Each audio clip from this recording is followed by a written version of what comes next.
Hello everyone, this is Mirror and Nuts, and today we'll be continuing our beginner friendly Road to SCP video series. Today we'll be looking at another hack the box machine, that is Network. Network is a Linux machine and the difficulty is easy, so let's just get started. So first thing what I always do is I run an auto recon scan, and auto recon tool is available on GitHub.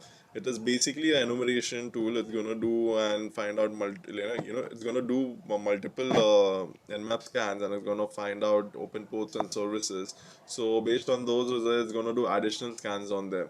So 95% of the time it works really good, and sometimes you have to manually enumerate things. So I use this tool always, and I highly recommend it as well. So I run it as sudo, and because I want to run the UDP scan inside this auto recon tool, I'll be giving the Python 3 over here, because in order to run this you have to give Python 3, and you have to have the target IP address, that is 10.10.10.146 in the case of network. And I'll begin the O switch over here for output, and I'll begin the directory where I want to save the particular scan result.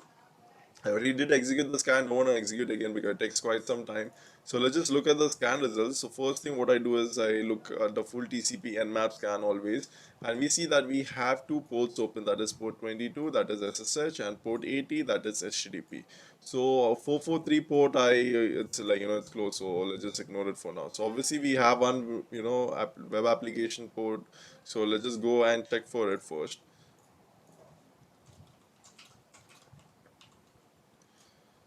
So if we see, we come across some text file over here, it says like some funding or something, we probably have some username over here, probably if you have to, log into SSS or something. But, and also over here it says upload and gallery not yet linked for something. Okay, so now what we'll do is, we'll just try and run a GoBuster scan. If you guys don't know what GoBuster is actually going to enumerate the directories in this particular, what do you see, URL. So probably we'll have to give a word list, and which will have probably entries like www and www1, and it will ask the server that this directory exists. So will respond, no, it does not exist. It will be like, this directory exists. So will be like, yes, it exists. So based on those analysis, GoBuster will give you the result. So for executing GoBuster scan, so we need the word list. So we'll be using the common txt. Why? Because I use this personally, because the size is very small, like the 4,000 words or something. My bad. Um, so I use this 4,000 word list. I give the extension switch because it gets completed way faster. Because the medium one is around like 2 lakhs word list or something. Sorry, 2 lakh words. So what we'll do is we'll give GoBuster. If you see the word list, if you want to check it out, let's just take that, and it has multiple 4,000 entries over here. So let's just use GoBuster, and we'll be giving the directory mode, and we'll be giving you HTTP 10.10.10.146, and also the word list, that is common txt, and we'll be giving extensions since this is a Linux box. And so probably we can just enter php and txt cgi sh and pl py. So all these extensions we can enter, and we can enter the output, that is GoBuster scan or something like that. Okay, you just press enter and it executes. It takes time to complete, so I don't want to run it all over again. I did already run the scan. So let's just go and look at the GoBuster scan result, and we see we get multiple interesting directories over here. So first thing, we'll go to backup and we'll check if we have something. So if you see, we have this backup.tar file. Obviously you can just go and just click on this, and it'll be like save file. You can just save it directly, or what you can do is take this particular copy link location and go to your current working directory, or probably we'll just enter our root folder, and we'll probably just use wget and the URL. That's it. So we get the file over here, because it comes in the current working directory, so that's why it's easier to, otherwise you'll have to, easier to maintain things, otherwise you have to download it and then save it and then copy it, something. It depends upon your personal use. Okay, so now we have this wget done, this backup tar. So let's just look at that file first. It says backup tr. Okay, so now we have to unzip. So tr is like, a compressed file, so that's why we have to unzip it. So we can use a tr tool. We can just press tr and probably help. There will be a huge list coming. Okay, So now what we'll do is we'll just look at the usage, and if we go and check on top, it says like tar xf archive tar. So that means extract all files from archive. So let's just do that. We'll be using trx. I'll be giving the verbose switch as well, so that we'll get understand the files which are present. So we can give v, and also we'll be giving f, and we'll be giving backup.tr. And if we see, we get these 4 files over here. Okay, so we get these 4 files now. So let's just leave it as it is for now. We'll look into it later, but let's just complete our scans. Obviously we get CGI bin as well, and I tried another GoBuster scan after the CGI bin, like over here, right? So if you see, we do not get anything. I tried the scan result to check for any shell shock vulnerability or something, but it was not successful. Okay, so then later on, let's come back. We have index.php, which is most likely this particular file which we saw earlier, right? Yeah, so it's the same thing, and we have lib.php, which does not actually display anything. If you look at view page, so because it adds some functions or something probably present, it does not have anything to output. We have photos.php over here. So we have photos PHP, say welcome to our gallery, and we have 4 images present, and it's like the IP address, like the localhost IP address I think is mentioned, and the PNG file. Okay, so we have this file present. We have upload PHP, and we come across some upload functionality over here. So most likely this upload functionality is present, so it can be entry to the system, so it can be vulnerable. So let's just see what it is probably later. And we have one more thing which says uploads as well. So what we'll do is, for now we'll just look at upload PHP. So we'll just go and look at the files which we saw earlier, right? So index.php, so it's the same exact file I think which is present in the web browser. So this is like a backup file. Most likely it looks like no changes were made. Another thing is, since this box actually gives us this backup file over here, we do not require it as obviously it's there, it's good, we get to know about multiple things, but it's not necessarily needed. But yeah, it since it is there, it makes it easier. So let's just look at upload PHP, and it says like first require lib PHP. That means this particular thing. So whatever functions are present over here, that upload PHP can use it, in short. Okay, so if you guys know little about coding, so and first thing, obviously it says that to check for the file type, if it is blank, if there is no file presence, and if the file size is not less than 6,000 bytes, sorry, 60,000 bytes, display an invalid image. Okay, so if let's just go and check go, let's just click go, and it says like invalid image file. So this is what it's doing, and you don't have to go through it thoroughly everything, but obviously if you get stuck, just look into it what it does. So we see over here it says like valid extension or something less. You just have to go through. You don't have to know each and every step what it does. You have to just go and read through it, like what it is doing or something. So once it gets the file over here which has the name, and it says like the extensions probably, so the extension should have JPEG, PNG, GIF, and JPEG again. So probably it should have something like this, and then only it's going to accept. And if it does not, then it will say invalid image file as well. Okay, so this is another thing to save the file actually if it does not get saved into the target machine. So what we'll do is we'll just try and upload a file now, which is like probably a PNG file or something. Whenever there is an upload functionality, first thing what I always recommend is, and what I follow as well, I try to add a actual 100% true parameter, as in that the upload will be successful. Okay, so that means we'll understand the response, and we'll see that okay, this was successful. That means we can try and modify and play with it, so then we can understand that if we get that response again, the successful one. Okay, so what we'll do is we'll just try to take a screenshot for now. So probably I'll just do print screen, press print screen on my keyboard. Just for this example, like we'll just take a small screenshot over here, we'll just save it, and probably can save it to exploit folder as well. Ignore these 2 files over there, and we have this thing. Let's just rename it to test probably, and we have test png over here. So let's just browse and select this particular test png file. It's present over here. Before that, what we'll do is we'll just try to reload it again. We don't want to do anything. We'll just set up a burp suite, because we will be requiring burp suite over here in order to modify any upload vulnerabilities, upload file.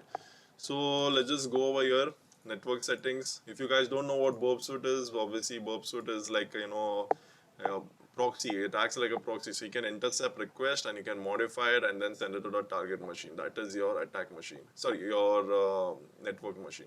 So we have this particular port present, we have the local host over here. Let's do okay. We go to burp suite, and basically what burp suite will do is it will probably just enter burp over here. Okay, let's just start burp.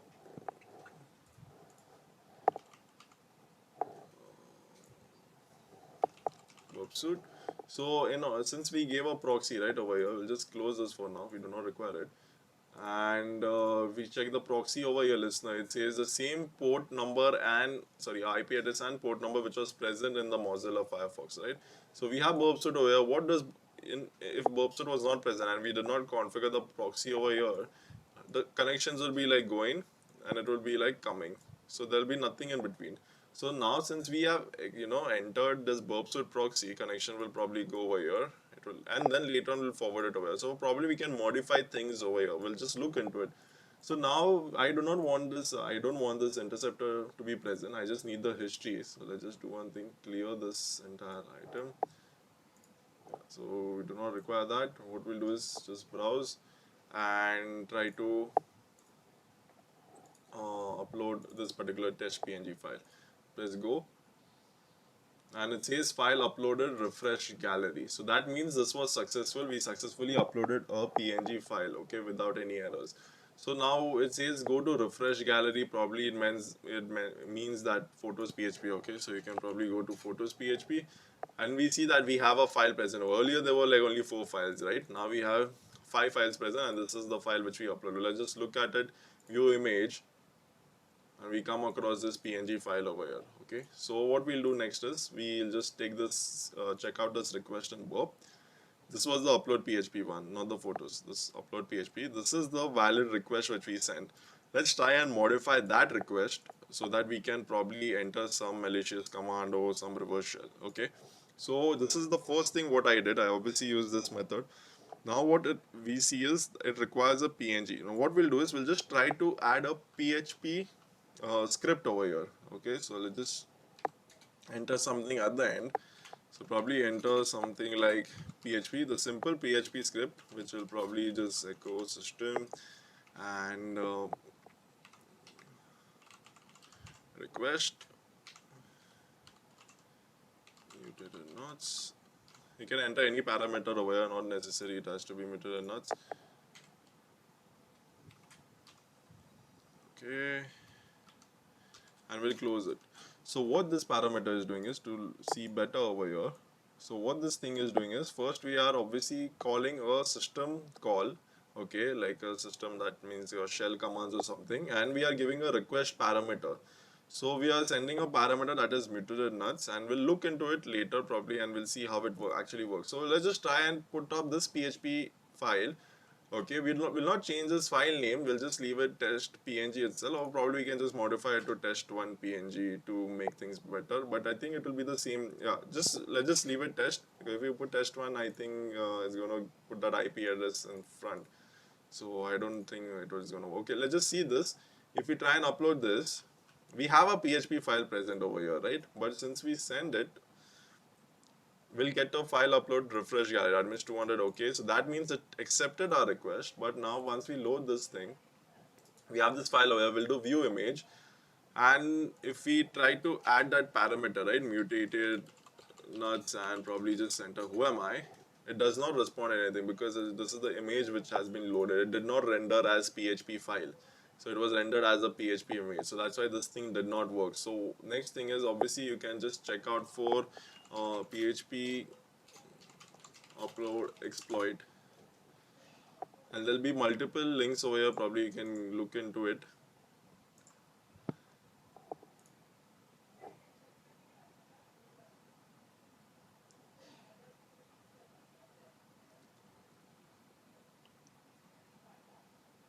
And another thing is, if I'll show you all, if I just enter, instead of PNG, I'll just enter PHP, right? Obviously I'll just upload a reverse PHP shell, but that will also not accept it, because if we send it, it will say like invalid image file. Why? Because that particular upload file function, it says that you need to have an extension which says PNG or JPEG, something like that, and the file type as well. Okay, so let's just go back to our browser and we'll just check. We can go across multiple things, or you guys can go around, but what we can see is there are few things where we can get our PHP upload bypass. So one thing is this, like you can use a double extension which for a file like shell JPEG PHP. Okay, so this thing does not work as well, because if we do PNG over here and then we do PHP, if we send it, it says invalid file, because the extension, right, in the end this thing should be PNG. So what I did was, obviously I just removed this PNG over here and I added PNG over here in the end. And then now let's just try and see if we can, send this request. Just look at the, okay, it's fine, send it. So it says file upload, refresh gallery. So that means now it is successful. Now what does PHP render, the PHP version over there present. So once it will load this file, it will be like, hey, I saw some .php. So that means I think this is a PHP file. I do not think that this is an image file. So I'll display it I'll render it in PHP, render as an executed in PHP, and then I'll display the result or something like that. Let's just load this photos PHP, and we come across this php.png file. Okay, we have this image present over here. Let's just look into it first. We'll do view image and we see that we get something different over here, right? We get some PNG, something over here, which is not understandable. And if you do this view image, okay, so it's actually displays the image itself. So that means there is something over here, and if we just try to add a parameter which we have added right earlier, this is what the script is doing. We are adding a parameter. Many a times you'll have this PHP parameter which you can add, which you can supply. So probably I'll just enter who am I. Who am I? We look at the page source over here, and if we see it below, we have Apache which is present, right?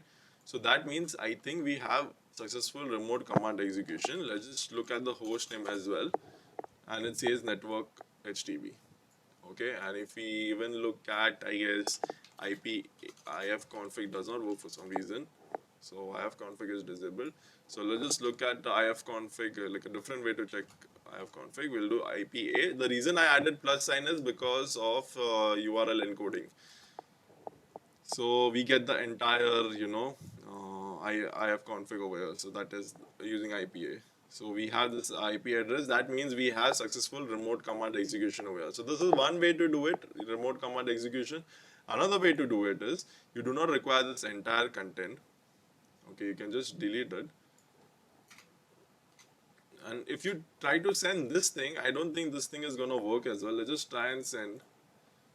And it says invalid image file, because at the start it needs to have this content present, like the start, that image parameter should be present, and it should think that this is actually an image. Okay, so that's why that thing was important. But what we can do is, we can change the image to GIF, I guess, and we can even change this particular thing to GIF.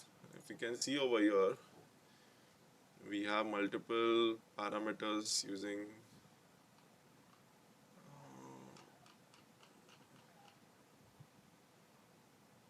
so it says GIF 89A. You can probably add GIF 89A or GIF 8 as well. So let's just try both and see if that actually works. And so this was the first thing which I did with that image, right? Since we have it over here, this is what I tried first, entering this actual image and then entering a small line of PHP over there. So we'll just try that GIF and probably enter GIF 8. Probably enter GIF over here. Let's just send it. Okay, it's my bad. You have to enter a space, because otherwise it will not treat this as data. So it says file uploaded, refresh gallery. Let's try GIF 89 as well, 89A, and it says file uploaded, refresh gallery. So it's the same thing. If you go back to our web browser, go to that photos PHP, load it. Okay, so we have additional GIF file over here. Let's just look at it, view image, and it says GIF 89A. Let's do, let's add the parameter again, muted and nuts, and probably just enter who am I, and it says Apache. Okay, so we have Apache over here, and probably you can have remote command execution done from here. So obviously next thing is we can set up a Python. We can just take this request and send it to burp so that we can properly URL encode it. So what we'll do is first thing we'll just look at the upload request over here, the GIF one, and we have this mutated nuts who am I, right? And the response we got was Apache. Sorry, let's go to repeater. Send this to repeater. If you guys don't know what repeater is, obviously it's like sending the request which we captured in burp history, right? Sending it to repeater, we can modify few things over here and we can send it over and over again. So it makes things easier. So to check the request over here. Okay, so we have this UMI parameter. Let's just try and check if we have Python present. So we can just enter which Python. We can enter this. There's this space in between, right? So that's why we require URL encoding. We can press Control U to URL encoded, and it says user bin Python is present. We don't have to go through the web browser again and again. We can do this over here itself. That's why it's like very easy to use using a repeater. So we have this which Python, we have user bin Python. So obviously we have Python present. What we'll do is we'll just try to set up a netcat listener over here first, ncnvlp 4444. Okay, and we can just go and check for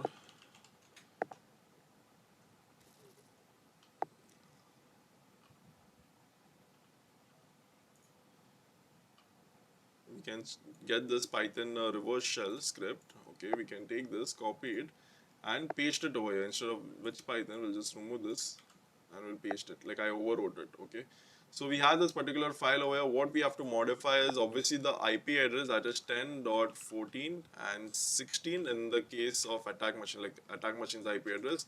And we'll enter the port number, that is 4444, the same port number which we are listening over here. It has to be the same port number. And my attack machine's IP address, the Kali machine's IP address, which I got from the HackTheBox VPN, is this. Okay, and it's bin sh, and probably we can enter bin bin bash as well. So let's just try that, bin bash, and let's just try to URL encode the entire thing, because if you don't send that, you'll get an error probably. So just press Ctrl U. So it's URL encoded now. We have a netcat listener running over here. We have this thing present. Since we have remote command execution, let's just send it. And we do not get response. So probably looks like obviously we have a shell over here. So if you do who am I, we are in the system as Apache. So we have this, we come in this upload, upload directory probably where we had all the the files present over here. And let's go back to the home directory because we need a user flag, right? So let's just go over here. And we see there's one user named Gully. So let's just go to Gully and let's LA. And we see we have the user flag over here, but for some reason we cannot read it. Only Gully can read it, the Gully user. And we do not, I don't think we belong to Gully groups as well. Any which way, if we belonged as well, we could not read it. So let's just go to groups. And we belong to groups Apache itself. So we belong in this third category, that is others, which is present over here. And we do not have any permissions over here. So what I always do is obviously I just check for uname A whenever I come, and this shows us that we have x6486. That means this is a 64-bit system. So probably you can just enter texture 64-bit. Okay, and so we have 64-bit over here. We have this user Gully, and probably just check for sudo L as well. And it says like something and no TTY. So that means in short it is not present. So we do not have anything over here in sudo command. So we cannot execute anything as sudo. So what I always do is I run linenum, or I just manually check wherever we land up. Obviously we landed up in the upload directory over here first. But since we had to check for the user flag, right? There are few files available over here which do not look to be default. Like these things are already default, right? Bash history, bash logout, and all these things. But this does not look to be default. So what we'll do is we'll just check, and since we have read permission, it belongs to root, and we have read permissions over here, that is others. So let's just look into it and see what it looks like. So you will do cat cron tab Gully.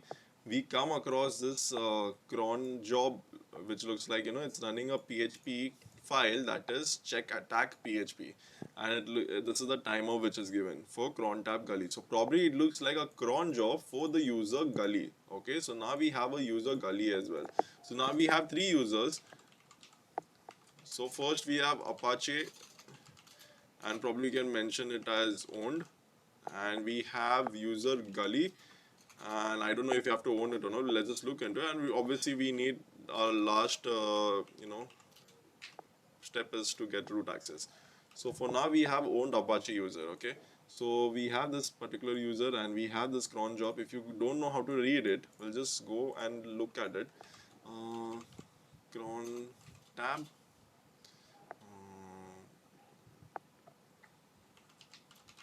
example, cron tab.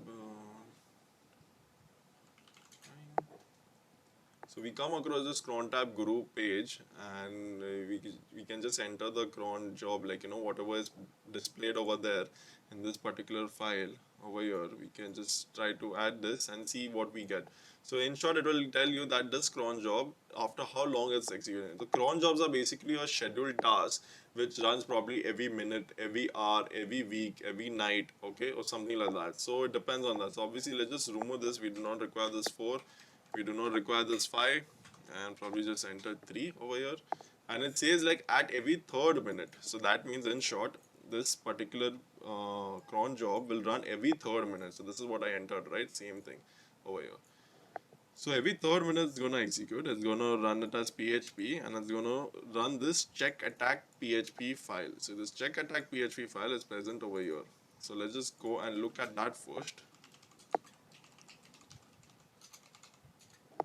And it's a huge file. It's obviously a PHP file. It says something, it looks little it looks a little boring. So let's just copy it, and we can go to our root directory, and we can create document check attack PHP, and we'll paste this, and we see that we have something present here. It says require lib PHP first. Okay, so obviously there's libphp over here. It requires this. Probably it will use some function over here. If you do not require this, let's just close all these things. Okay, so now we see that there are multiple things present. Obviously I had to check this out properly, and it's like, obviously in the video it will be like just in few minutes I'm just telling you all, but obviously I myself had to understand it and to find out things over here. One good thing is, if we see, we have this exec function over here. Anytime, let it be in Python also, if there is some exec function which is happening, so probably it is doing something, executing something like some shell command. So that is probably where that can be a attack vector. So that is one thing which we can keep, like in PHP, and as well as in Python there is execution option. There are multiple things, like different scripts have like this execute present. So in short, we'll just look at this execute for now. First step is remove and F and the log part. In general, it is not sanitizing the data properly. Like, as in, what it's doing is, we have this log part present over here, right? And this log part is gonna come over here. Okay, so first, let's just make a backup file for this.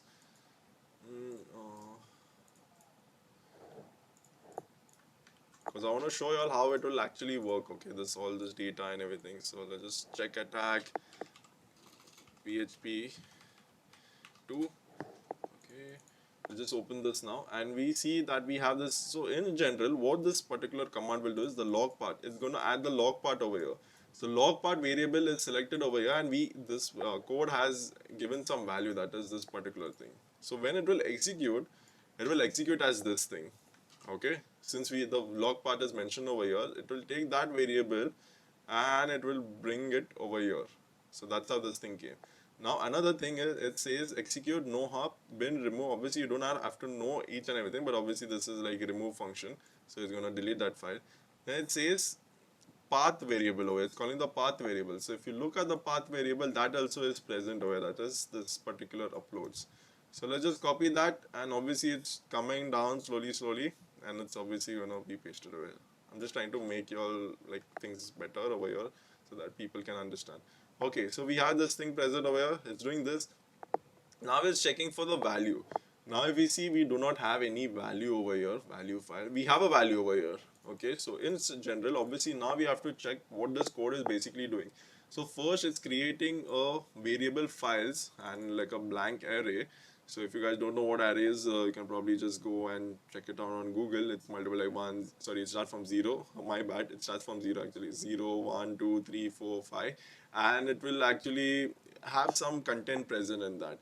In general, let's just look at it, what it will do. It will be like files grep, it's grepping for a few things away, and it's doing a scan directory, and it's doing on the path, okay, so whichever path is present, so that is this particular path, right?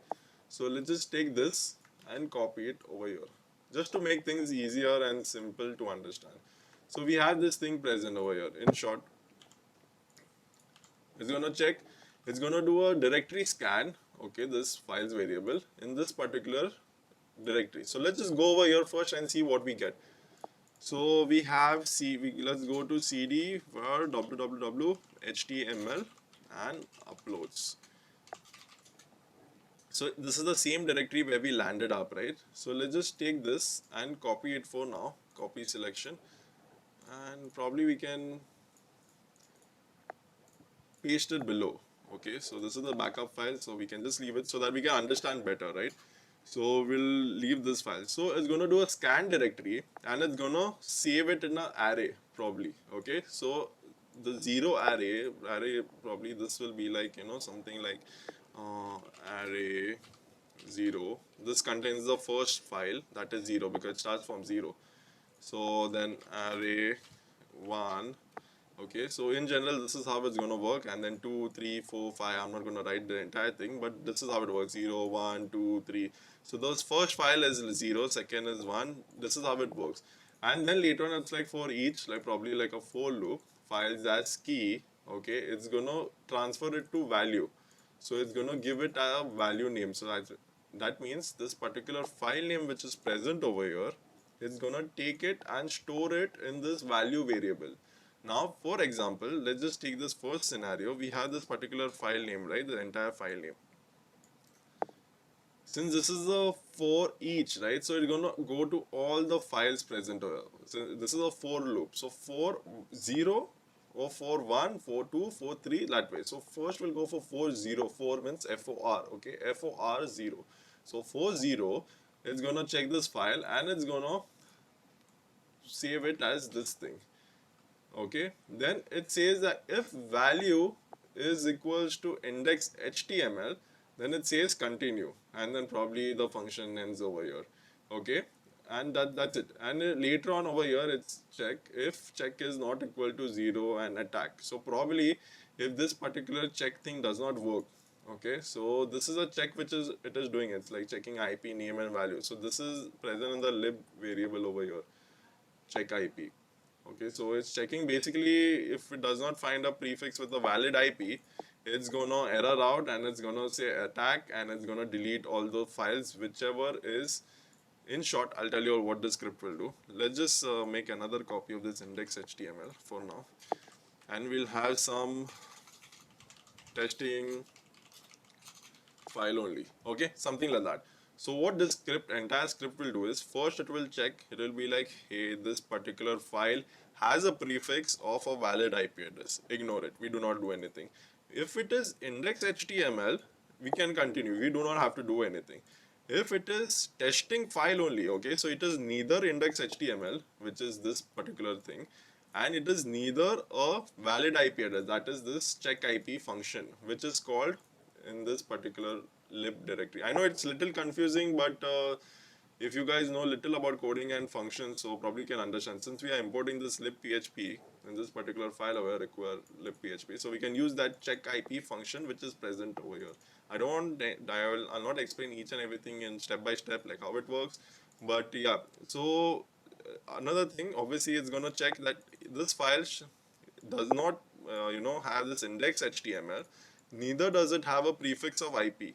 So then if it is, the check is not successful, and it will, obviously do an echo, that is attack, and then it will execute these commands over here, okay, and it will go send an email to somebody, to, I think it sends an email to Gully message and everything.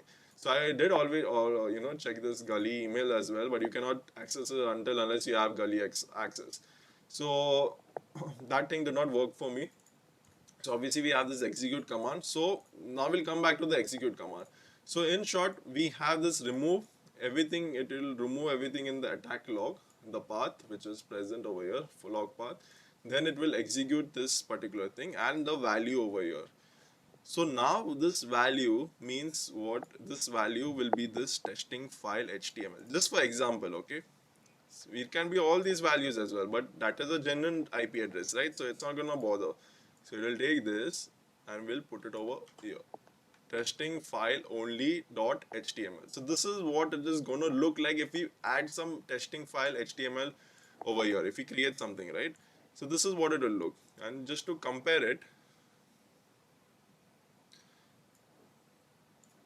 we'll look at the first file, the default file, and the other file. So log path, a log path does come over here. Then this is the uploads thing, that is the path variable over here. Okay, then it comes the testing file HTML only, that is the value. This is the value which is present, this value file which will come from here, which will be the one which does not have index HTML nor it has a prefix of IP address. Okay, so that's how this testing file came, and it's like it's gonna remove this particular file, and then obviously it's gonna remove the path as well. Sorry, it's gonna echo it and that you have removed it, and it's gonna mail it to particular guy. So these things are not important over here.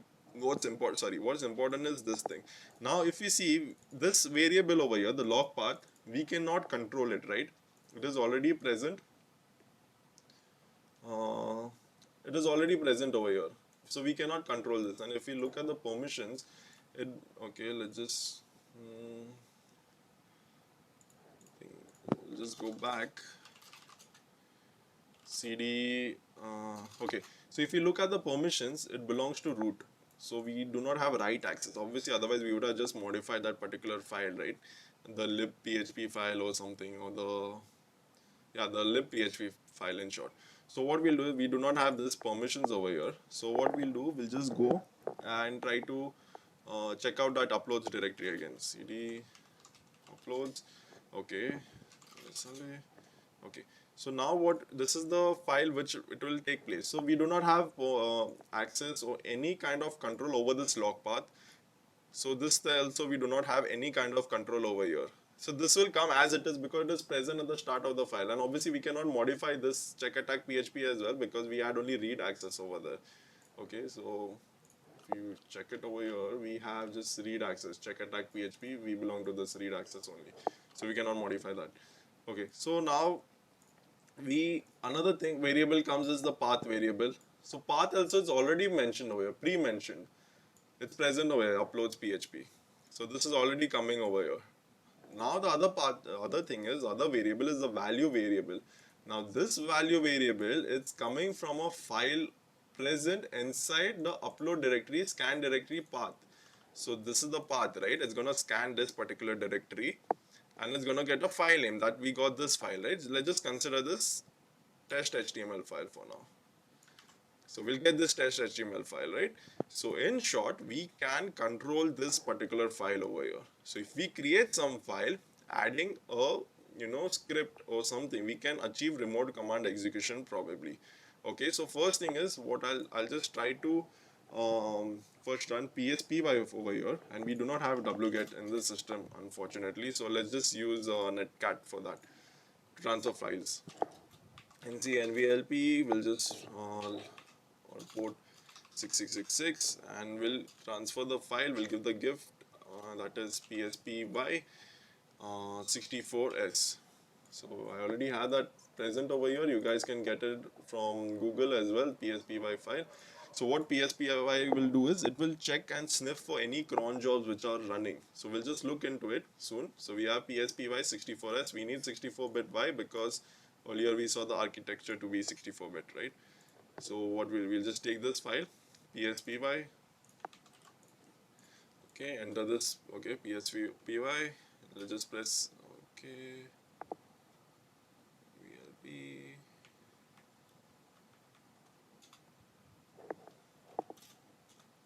Okay, so it's listening over here. Obviously, since we'll send a connection, it will send this PSPY file.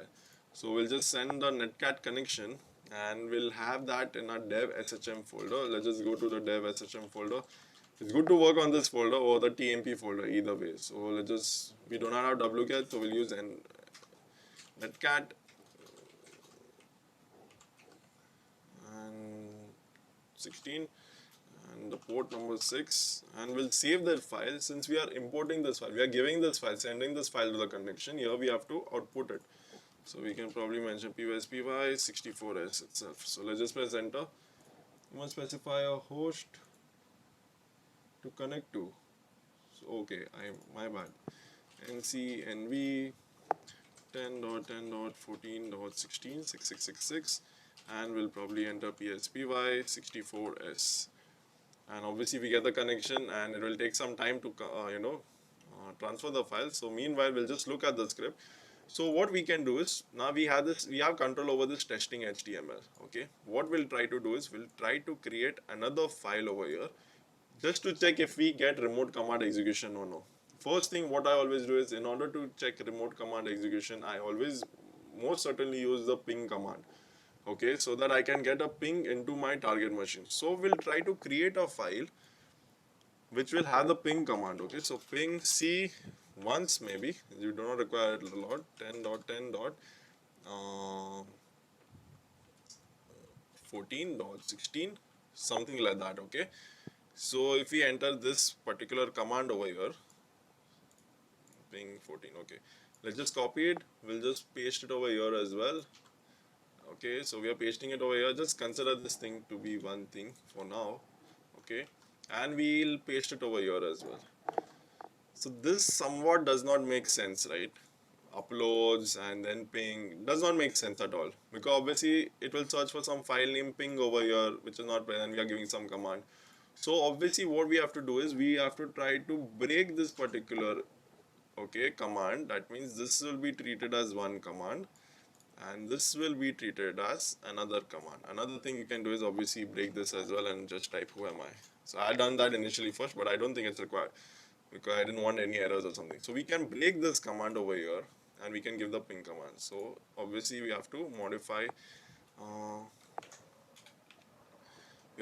this ping file name as well. So we can just enter this semicolon. Okay, because if we have to give multiple commands, I think the file transfer has been done, but just, so if we do properly like who am I, and then probably we can enter something like which Python. So it will give you one, it will execute one command, then it will execute another command, because I ended this thing over here, right? So that's what we are trying to do. So we'll rename this file name, we'll put this file name over here, then this thing will get copied over here since we created this ping file, and this thing will get created over here. Okay, so this is how this thing is going to work, and we'll see if we get remote command execution. So I think obviously our file has been transferred. We can just close this. For some reason it does not give the confirmation. Let's just verify it. Okay, so we have the file over here. Let's just chmod it 777 pspy64s. Sorry, you can probably run linum as well, but I did not find anything interesting over there, so I did not run that. So I did not run it in this particular video. So let's just execute it, pspy64s, and it will run this entire thing. Okay, and let's just see if that the check php file, check attack php file did execute or no. So we'll just look at it, since it was every 3 minutes, right? So it says it's 1846, someone like that. So let's just wait for it. So in short, we have to create a file that is ping-c, that is obviously this particular entire file, so that we can achieve remote command execution over here. So what we'll do is just close this for now. We can start our TCP dump over here. So we'll be entering sudo TCP dump iswitch ton 0. And if you guys don't know what TCP dump is, it's basically like Wireshark is going to sniff the connections which are coming into the attack machine and going out of the attack machine. So I'll be giving the interface iswitch, and I'll be giving tunnel 0 because that is the HackTheBox tunnel, and I'll be giving the ICMP packet. Okay, so because ping is what I want to sniff and ping is ICMP packet. So let's just start that. So I started it. Let's wait and see if this particular thing works. And if we see over here, there's like a cron job running. Okay, we do not get much information about that check attack PHP, I guess. because it's running the entire cron job. So let's just check if we get something. 48 divisible by 3.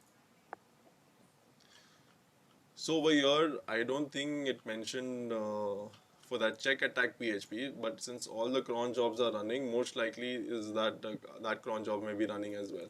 So obviously what we can do is we'll just try to get another shell over here on port probably 777. Just send it to 777. We can have it over here. We can leave this as it is because we just want to run that and split horizontally. See NVLP 777. We can send one request to 7, okay. And we get a shell over here. Obviously this process is running, so we are getting something. So what we'll try to do is first we'll try to create a ping file, right? So what we'll do is we'll just go to cd. Before that we'll just go to etc folder. Sorry, we'll just cat etc password PASSWD. Okay, so we have this user Gully, right? So the Gully user's ID is where's the user Gully? Okay, it's 1000. The UID is 1000, and we have the UID as 48. So if you do ID over here, it will say 48 over here. And if you see in the processes, it says we had asked for the UID and you like command UID, I guess. So for some reason I don't know why it showed this, but yeah. So it says process 48. So that's why if you can probably enter it again, it will give this. Okay, it comes over here actually. Okay, so we have this thing present. Now what we'll do is we'll just go to cd var. We know that Gully user has the UID of 1000. Okay, so we'll just probably enter 1000 over here. We enter 48 over here, and this will probably obviously be 0. You can check it out as well. Root is 0 over here. Okay, so let's just go to var www html, and then later on we have to go to uploads. Yeah. So we can probably add a dummy file over here, create a dummy file or something like, you know, in this directory and check if that cron job actually displays. But I just want to show you that cron job did not display it. I obviously executed all the cron jobs, but the check attack specifically did not come because it looks like there were no additional files or something present. I'm not sure. For some reason it did not show this cron job over there, but it should actually show up. Okay, in short what we'll do is we'll just try to create a file now, which is a ping file. So we'll just check for date, and it's 5118. So let's just create it fast. So touch, because on 52 it will not 50. Okay, we just missed it, 51. So now it will create a 54. Okay, so touch will just create a file, the same file which we needed over here, right? This ping. So we'll just take this, copy it and paste it. We created that file over here. So we have this particular file present over here, right? Obviously, you know, probably you can just enter some path or something to check for remote command execution, right? Like execute some file in a TMP folder. So probably we can just create a file which says something like cd, no, sorry, like Python TMP py reverse py. But when you create a file, you cannot have these slashes included over there. So it will not allow you to add this file. You can probably try it in your attack machine itself, but it will not let you do it.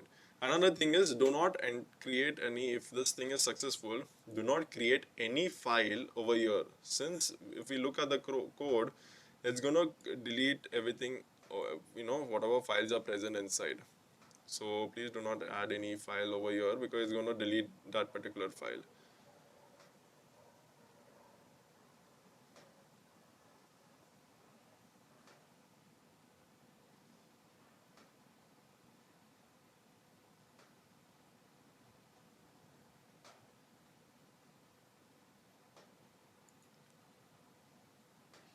So probably obviously I think we have to wait for that 54 because it's running, so we have to wait another minute to check. And let's just, before that, I think this command execution would work.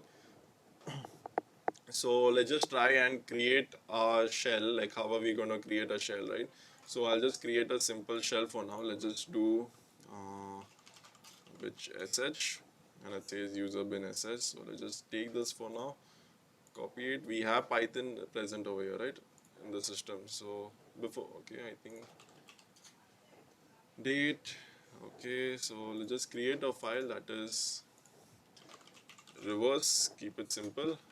You add the sh path. Obviously you have to enter this as well. You entered this, and then later on you have to enter that. Just close this.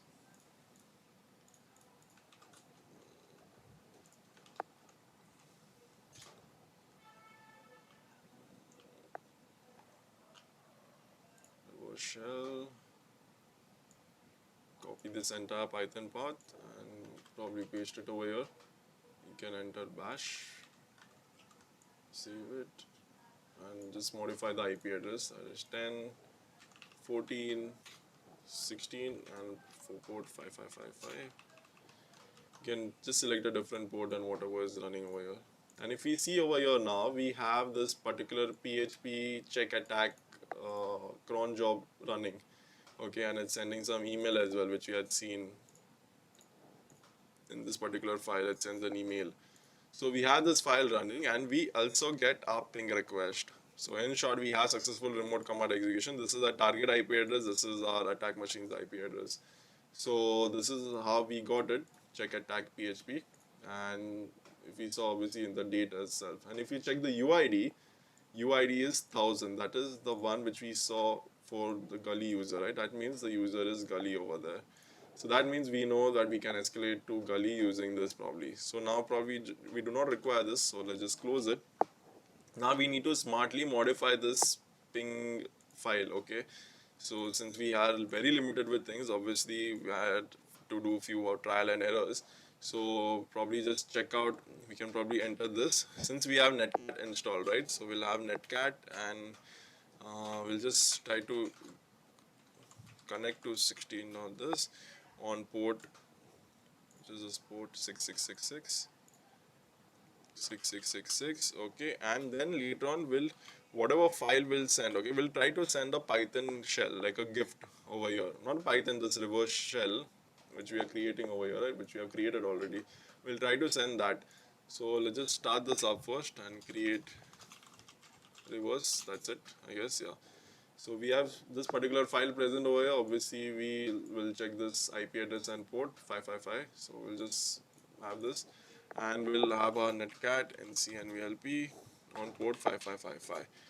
We'll minimize this, we'll keep this on top. Okay, so now we have this file present. So we'll try to give a gift to netcat. So what this will basically do is, since this will execute the command over here, right? So this thing will get replaced by this, and obviously by this over here. So in short, okay, remove that. Okay, so in short, netcat will execute. It will send first, it will send a connection to this port. Okay, so it will come to my attack machine. It will be like, hey, I'm connecting to you, and this, since I'm giving this reverse gift, okay, like a return gift, I'm giving this shell. So it will be like, hey, take this shell. So once it will take this shell, it got connected over here and it got the shell, right? I think we just missed it. So once we got the shell over here, we get the reverse file. Then I wanted to, I'm piping this because once we get the file, I wanted to run as sh. So I'm writing this entire command over here. Okay, so this is what we are going to do. So obviously we'll just try and create this file now. Before that, we'll just try to remove this. We do not require this ping file anymore. So we'll just remove that and we'll create this other file. Okay, so remove. Okay, we have this file, and now we'll try to create it. So we'll just create it using touch. Simple file, it's a blank file, right? Earlier also we created, so we can create the same. Okay, my bad. To probably, okay. So we have the file successfully created. So now let's just wait for our listener. We'll see that. We'll close this for now. I don't think we require this, but let's just leave it open. You can close this. We have this reverse file over here, bin bash, everything is fine, do not have to enter anything else.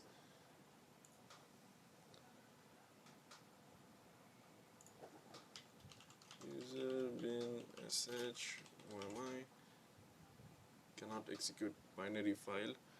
Okay, I think for some reason we'll have to just modify that reverse to bin sh itself, just to be safe.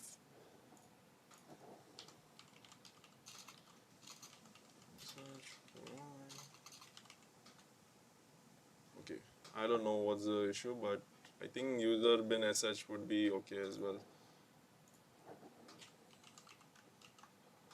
So let's just leave it as it is, user bin sh.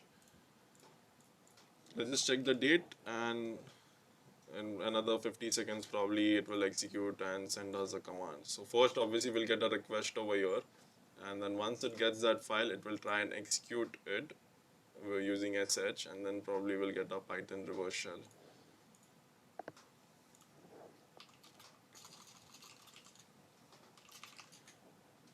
So we already have this netcat file present over here, so let's just wait.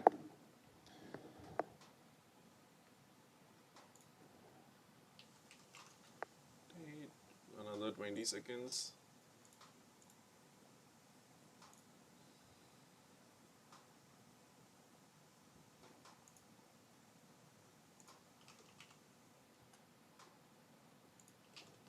Seven, 3. Okay, so and if we see over here, we get multiple things present. Okay, and we get a shell as a user Gully. So if you do, who am I? We are in the system as Gully, so we can obviously go to our home directory, and we can get our user text over here, because obviously we belong, we are in the system as Gully, so we can very well read this file. I'm not going to do it, but yes, we can very well read it, and we achieved Gully. So probably we can just mention over here owned. So now we require root over here. Okay, so obviously once we come into another user, just try sudo l as well, and we see over here there are multiple things running. So let's just minimize these things for now. Okay, we can probably, okay. So we have something, it says that you can, user Gully, sorry, can you run this particular command or file as root.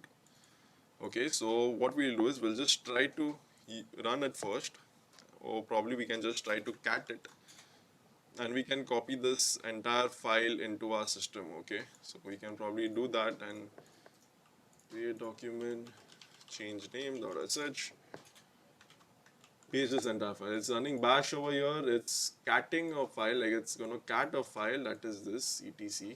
It's gonna create a file if it is not present, I guess, but no, it's gonna cat it, like it's gonna cat this particular file which is already present, and it's gonna, the devices, these things are present, and it's running a for variable, like for loop for the variable, and it's gonna go one by one variable, I guess, name, proxy method, browser, boot only, sorry, boot proto, and do. So it's gonna echo the interface and space this variable name, interface name, and then it's gonna read, and then it's gonna try to read x as an input. So we'll probably enter some input. In the end, it's gonna echo the entire thing, whatever we entered, and it's gonna save in this particular file, it looks like. So let's just take this, copy it, and just try to read this file if we can read it. Okay, so let's just do cat, and we can actually read this file.